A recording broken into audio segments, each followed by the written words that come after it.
Hello and welcome to my latest video for how to paint Mortarion, Primarch of the Death Guard. In this video we're going to be looking at how to paint the dark material that are his robes and get that really nice textured effect on it. So to do that I'm going to be looking at this small piece here. This is a segment that attaches to the back of him, but it's really nice because it's quite flat and clear, so you can see all the marks on it.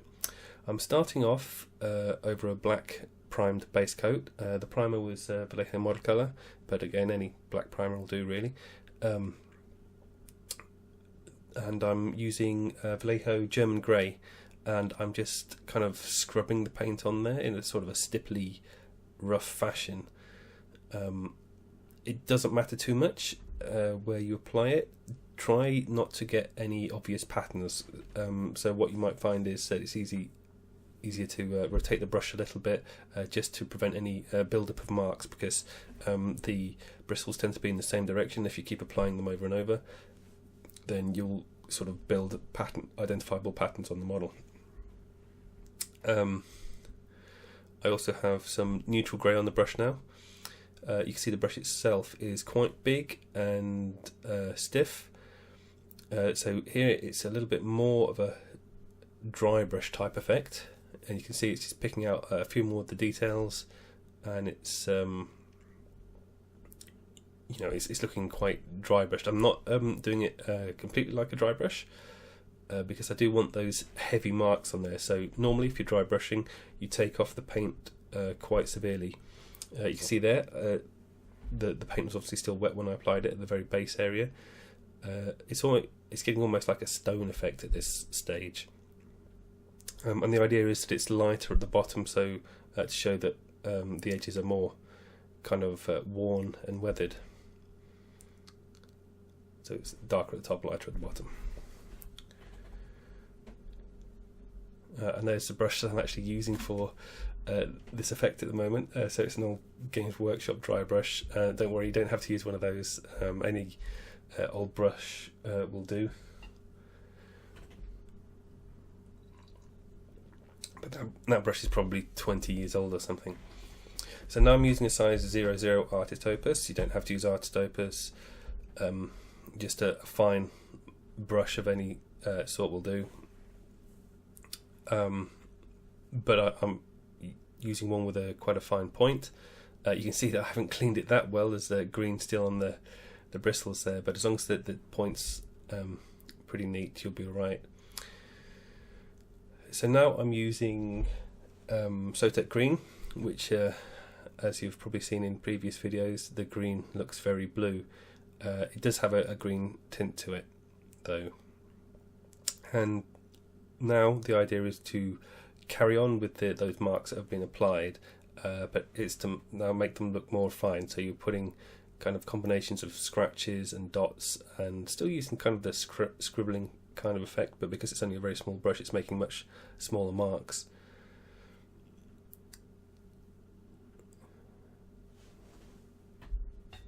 Just adding a bit of water to the paint there because it started to dry out a bit.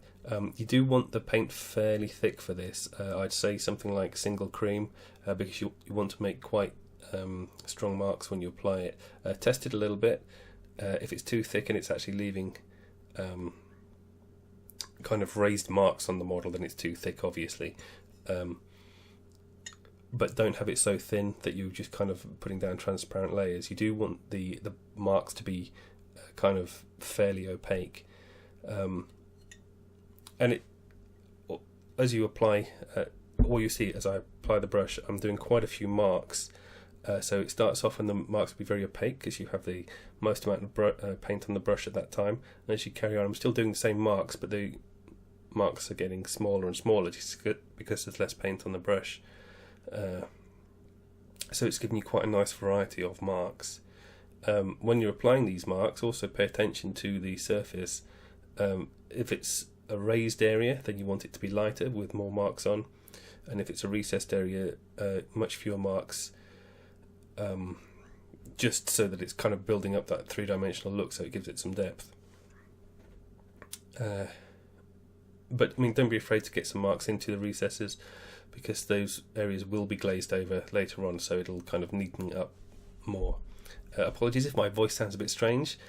I've just got back from Adepticon, and I've managed to catch a cold. There's quite a few people with various bugs going around, and it's quite hard to avoid them.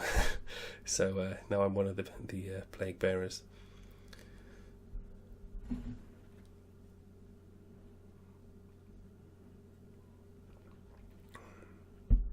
So areas like this, where the cloak is attached to the chain, they need a little bit more focus, because they do have the that higher level of detail with the creases coming from it.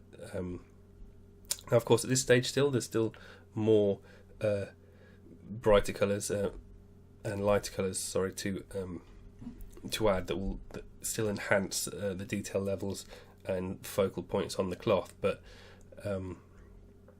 still try and pay attention to these parts, because if you kind of just blow straight over them with all the detail without paying attention to the shape of the folds, you will destroy the depth of the piece, so it doesn't look like folded cloth anymore.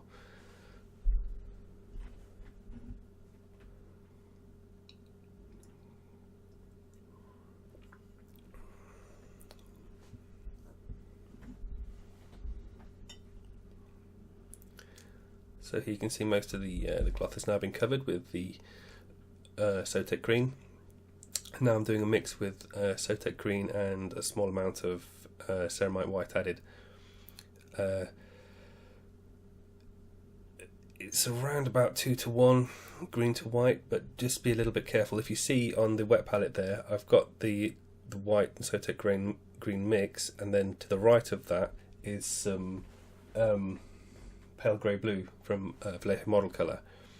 You need the highlight colour to be in between the plain Sotek green and the pale blue grey, so it's kind of a step in the brightness. And again, the process is very, very similar to what you've been doing. You're just building up these layers even more of all these textures, but this time you have to be a little bit slower with how you apply it, and be more focused on where you want these marks to go. Really pick out the creases and things at this stage as well.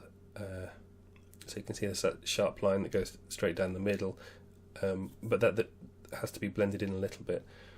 And it's also at this stage that you start enhancing the texture. So whereas before, when you were applying all the marks, you were kind of doing it in a chaotic, controlled but chaotic manner.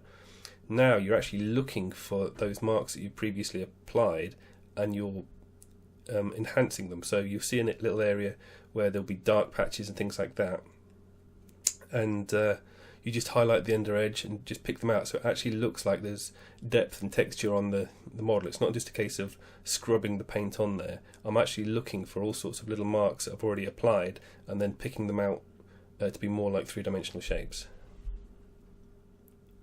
So especially bits like that, you just picked it out, it looks like a little hole in the cloth.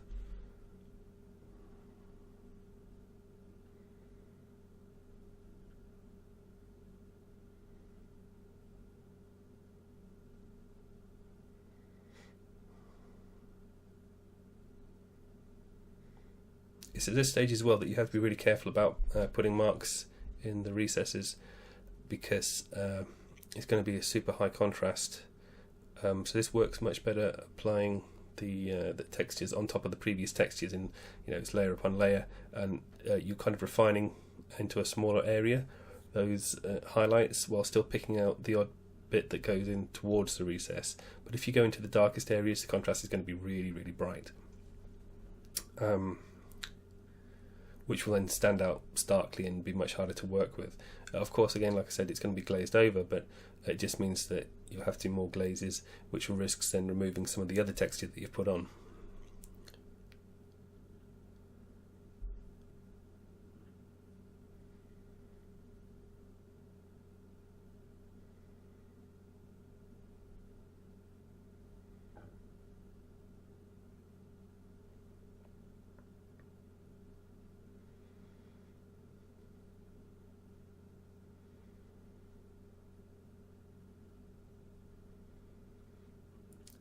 just to mention as well, this kind of painting, the longer you take before you wash off the brush, obviously the paint's drying on the bristles all the time while you're applying these marks, which is quite nice in that it changes the weight and strength of the line as you're applying it, just as the paint dries and things.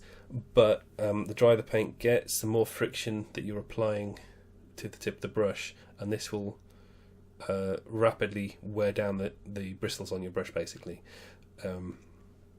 So I'd probably recommend not using brand new brushes because you'll lose those nice sharp tips even quicker. But having said that, if you use a brush that is a bit soft at the end, you won't get the nice sharp marks that you want anyway. But so it's a case of painting like this. If you want to make your brushes last longer, just keep washing off the paint sooner than I am. I have a lot of brushes, so I don't mind being a bit brutal with them. But if you want your brushes to last more, just make sure you keep wiping off that paint in your water jar and then reapplying it for doing a smaller amount of textures. Whereas you see how I'm applying it, I'm painting for quite long periods with the paint on the brush.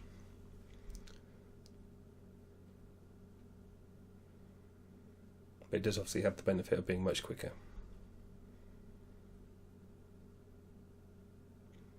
You can see as the paint is applied as well, as it dries a little bit, it does blend into the layers below it. So what you can do is still keep adding layer after layer on top of what you've already done using the same colour, and you still add some kind of transition effect to it.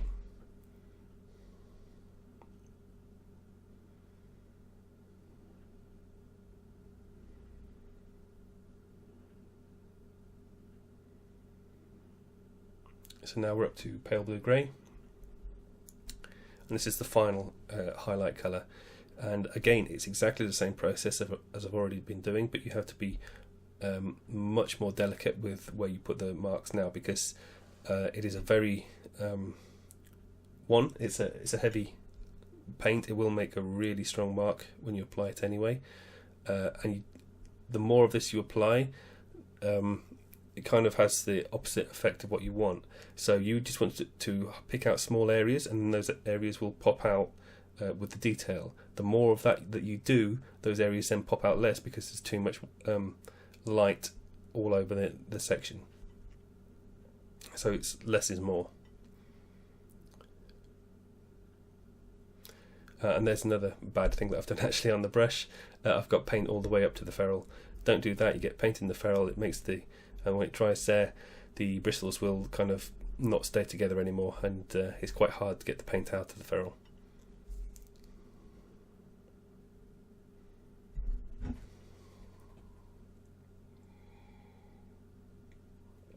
Oh, and another tip is, you can see at the moment I'm mixing a bit more water into the paint on the wet palette, because again it starts to dry out.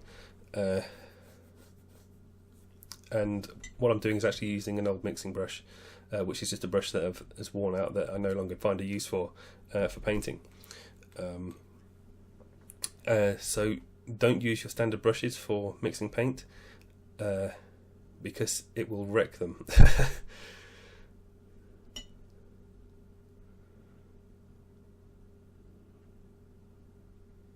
So you can just see here now that I'm doing the same process as the last stage, but to an even greater extent. So I'm really looking for just small details that have been created either by accident or on purpose as I'm applying the paint, and then turning those into interesting little details on the surface texture.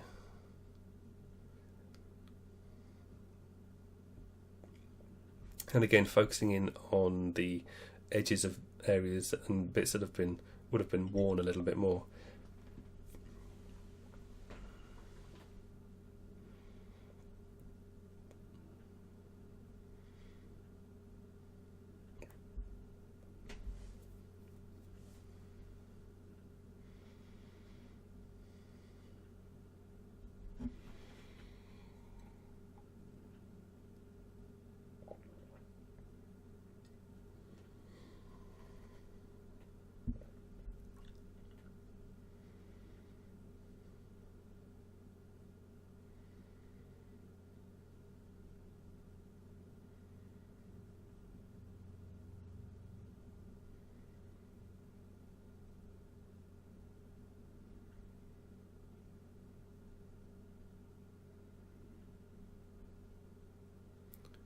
The paint does have the same effect as the previous stage, so as the paint dries it's not quite as bright as when you first apply it.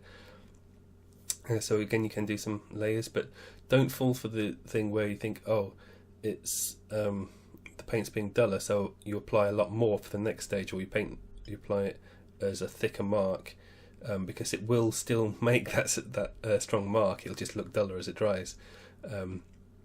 Always apply it in multiple layers carefully. Don't try and defeat the properties of the paint by just applying too much. You can see I'm applying these highlights, so it's still the central area where the light's catching the most as it goes down these curves and things and on the edges, but I'm not doing hard lines because that will make that line look really sharp, whereas I want these smooth curves going all over it.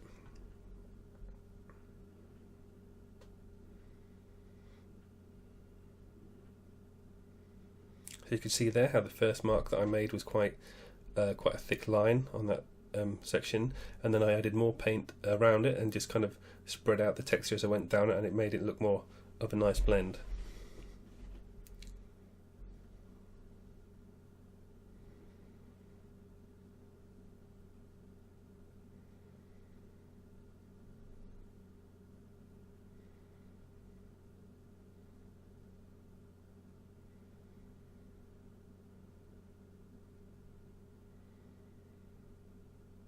And again, I'm doing the same again, picking out some of these darker areas. I say darker areas, but the bottom section of this cloth is obviously lighter than the top section. But there's still some variation in the brightness and darkness, well, basically the contrast in these marks. So you can still pick some out, and using your brightest highlight, they will still look like they've got a bit of depth.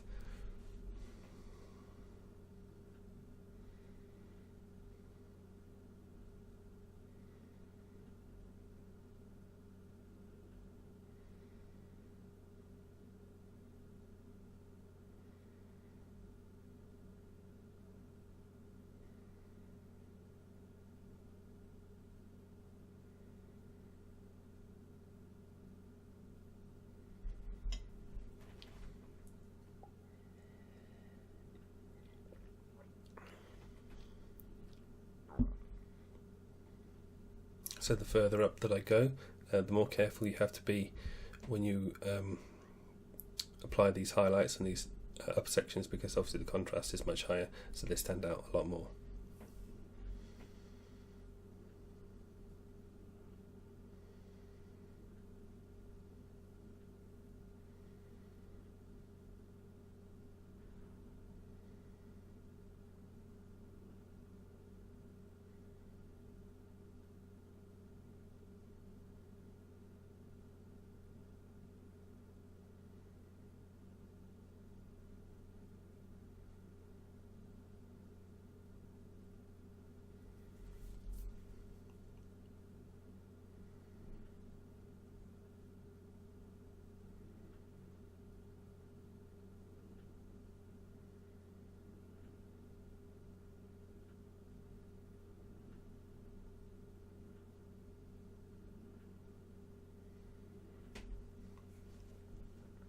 So there's the texture work pretty much done, and now it's time to start glazing.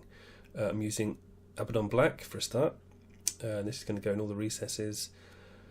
Just to mention again, to apply glaze, you load up the brush, then you run it across some kitchen towel until there's hardly any paint left on it. So when you apply it, it's a very fine coat and it dries quickly. If you get any pooling when you apply the glaze, there's too much paint on the brush. If when you apply the glaze it makes a strong mark, the paint isn't watered down enough. I say about 5 to 1 for water to paint, but it could be even more. A glaze isn't a precise mixture, and it really depends on how strong you want the glaze to be. Sometimes you want the glaze to be quite heavy, so it will make a strong mark, but that's something that you should purposely do. If you just want it to be soft and help to create transitions and blending, then you want it fairly dilute, and then just apply lots of layers, and then that will gradually blend everything together. So in this case, what the glazing is doing is softening all those texture marks. It's just helping to make sure that none of the highlights and things are too stark, and it just makes everything look nice and soft.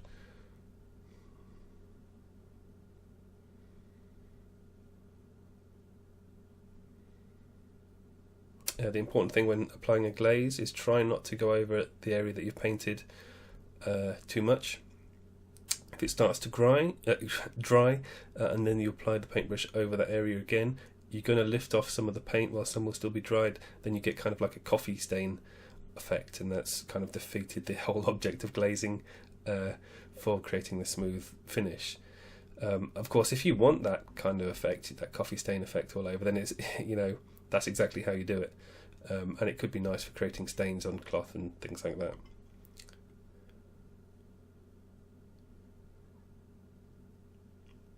So now I'm using Evil Sunz Scarlet, and this is going to go into the recesses mostly, but it's to create a bit of a contrast with the Sotek green that's already on there. It just makes the cloth more interesting. It's not a realistic type effect. I just wanted to get some colours in there, basically. And also, because he's like he's a demon, he's got demonic clothing, so and also there's a lot of green on the model, so you've got that the colour contrast working on there as well. But just having those slight tints of red in there really just help to make it look more interesting. It's important not to go too heavy with the red because then it becomes very strong.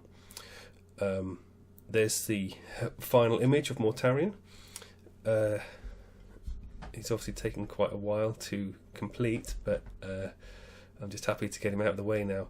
I will be taking him to Golden Demon in May, so if you want to see him in person, make sure you come along to Warhammer Fest. That's the end of the video, and thank you very much for watching.